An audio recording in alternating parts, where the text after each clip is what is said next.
মারতে পারে আর যদি মনে করে একটা প্রেমে জানতো প্রেম নিয়ে যাচ্ছি আসবে তারপর একটু একটু করে দিয়ে যাবে এখন অনেক সময় কষ্ট আপনারা সবাই ওখানে গুরুত্ব করবেন তাদেরকে নিশ্চিত করা সৃষ্টি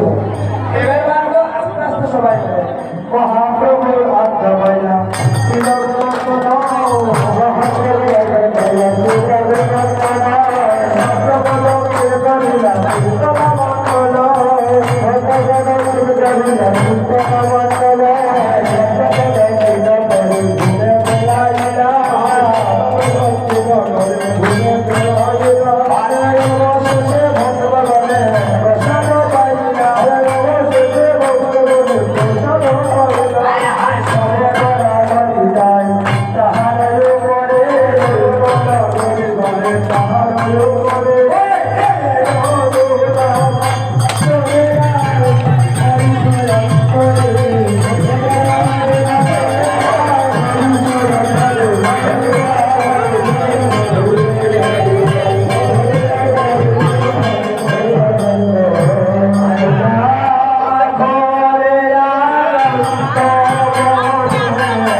Bye.